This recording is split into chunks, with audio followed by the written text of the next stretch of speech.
दुनिया का सबसे बड़ा शो 15 जनवरी से 5 मार्च 2019 प्रयागराज इलाहाबाद का कुंभ मेला है, जिसमें तकरीबन 15 करोड़ अपराध ने हिस्सा लिया, जो दूसरे मजहबी त्योहारों के मुकाबले में कहीं ज्यादा है। जैसे कि सालाना हज कॉन्फ्रेंस, जिसमें 20 से 25 लाख अफराद शामिल होते हैं, या सकाफती त्योहार जैसे रियो कार्निवाल 60 लाख, और दुनिया के सबसे मकबूल खेल फीफा वर्ल्ड कप से भी ज्यादा, जिसे देखने 77 लाख नाजरीन 2018 में रूस आए थे। इतने सारे लोगों को अपनी तरफ मुतवज्जह करने का अहम सबब यह है कि पूरा कुंभ 12 सालों में सिर्फ एक बार मुनज़्ज़म किया जाता है।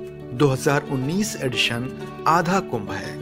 कुंभ की तारीख मुश्तरका सूरज और चांद की रकम की निशानदेही पर मुनहसर है। प्रयागराज में कुंभ या कुंभ रकम को मुनज़्ज़म करने के लिए मेष में मुश्तरका और मकर में सूरज और चांद की जरूरत होती है।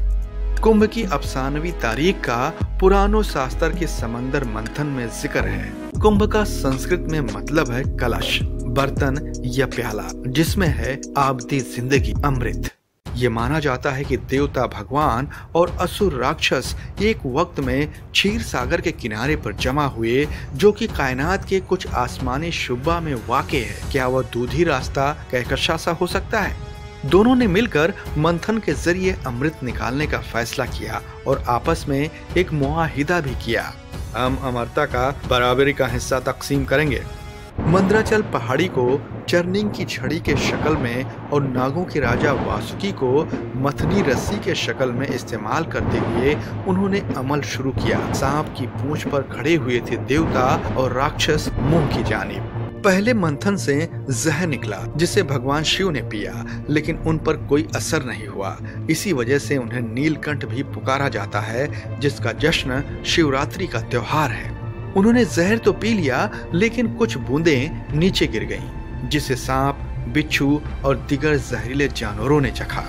अचानक मंदराचल पहाड़ समंदर में डूबने लगा, जिसे देख भगवान विष्णु ने बहुत बड़े कछुए का अवतार अपना लिया और अपनी वशी पुस्त पर गरखाने वाले पहाड़ को पनाह दी। ये वाकया यूनानी माबूद एटलस की याद दिलाती, जिन्होंने अपने कंधों पर दुनिया का बोझ उठाया था।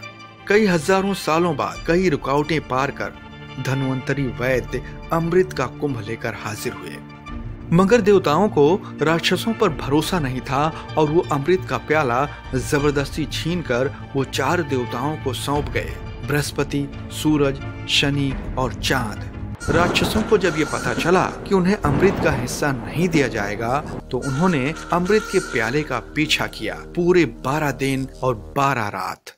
ये हमें बाइबल की कहानी की याद दिलाता है, जो बताते हैं 6 दिनों में जमीन कैसे बनी। छीना झपटी के दौरान अमृत कलश से चंद बूंदें 4 मकामात पर गिरी, जिसके बाद ये ख्याल किया जाता है कि उन मकामात में पुरअसरार ताकतें मौजूद हैं।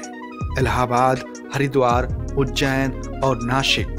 प्रयागराज, इलाहाबाद के अलावा कुंभ इन 3 मकामात में भी हर 6 और 12 सालों में मुनक्किद किए जाते हैं। अगला कुंभ 2022 में हरिद्वार में होगा, 2025 में मुकम्मल कुंभ प्रयागराज में और 2027 में नासिक। उन दिनों में जब आम मालूमात कम थी, ऐसी कहानियां संजीदा सवालात का जवाब देने में मदद करती थी। जिंदगी और मौत, अच्छा और बुरा, कर्मा।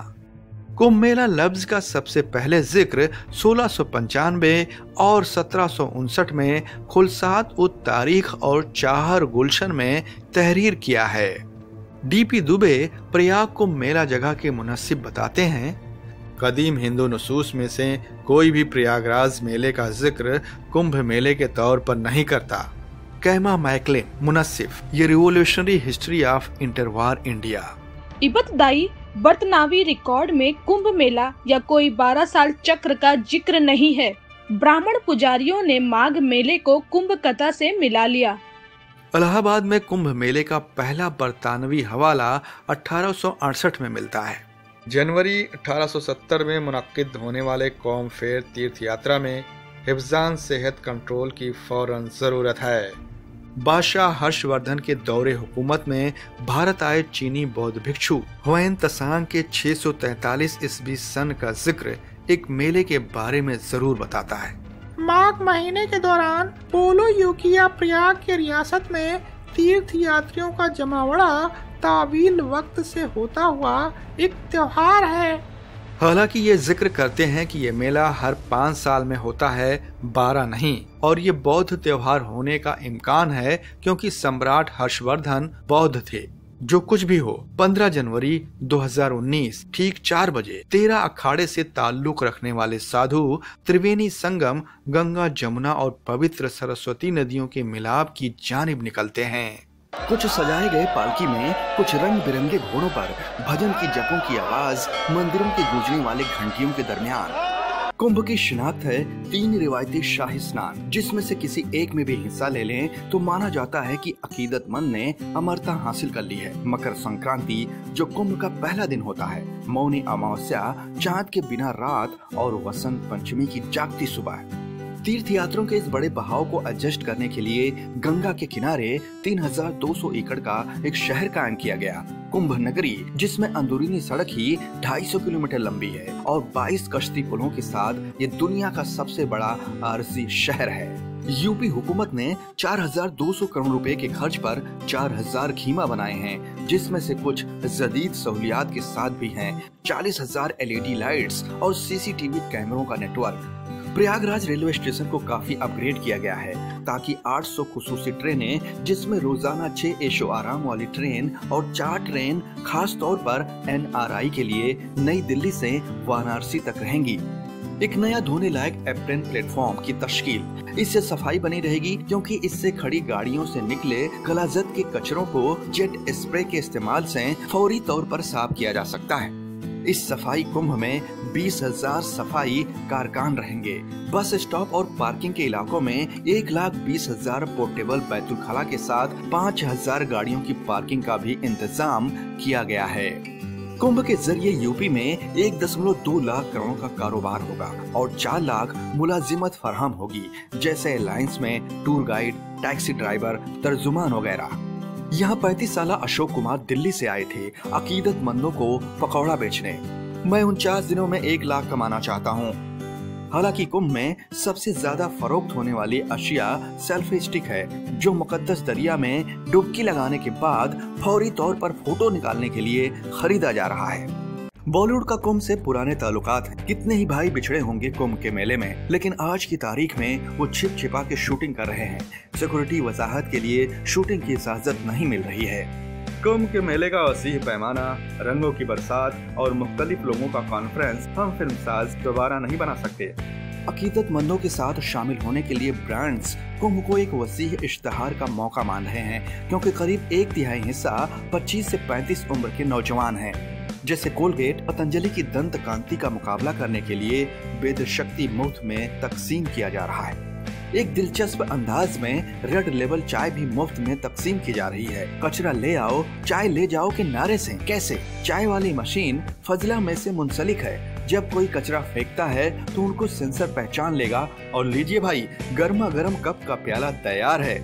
कुंभ को 2017 में यूनेस्को की इंसानी हकूक की गैर मामूली सफाकती विरसा की फहरिस्त में शामिल किया गया है। भारत के दिगर कीमती रत्न हैं Koodiyattam performing arts Kerala, Ramlila UP, Kalbelia Rajasthan के लोकगीत, छऊ रक्स उड़ीसा, बौद्ध जप लद्दाख, संकीर्तन मौसीकी और रस की रिसम मणिपुर, जंठियाला के ठठेरा, बर्तन आर्ट्स और दस्तकारी पंजाब। योग और वैदिक जप का बंदोबस्त अक़वाम मुत्तहिदा के ग्लोबल इंटेंजिबल कल्चरल हेरिटेज फहरिस्त में। जिस तरह से बाप दादा अहम सवालात के जवाब तलाशते रहे, उसी तरह आज के नौजवान भी जिंदगी के मायने तलाश रहे हैं। हमारी मीरास उसका एक अहम हिस्सा है। सिर्फ इतना याद रखें कि ये कहानी और हकीकत दोनों मुख्तलिफ चीजें होती हैं। बिस्बो की शायरी। कुंभ का त्योहार बड़े जोश में जमीन से आसमान तक छाया, भारत की अफसानवी दास्तान याद दिलाने है ये आया। कई सवालात अकीदत से जुड़े हैं, मुश्किल जिनका जवाब पाना। बिस्बो कहता है ये सच है, इंसानियत और मोहब्बत जगाना। अगर आपको हमारी कहानी पसंद आई तो सब्सक्राइब करें बिस्बो चैनल को और साइड के बेल आइकन को क्लिक करना मत भूलिए ताकि आपको मिल सके हमारे ताज़ा तरीन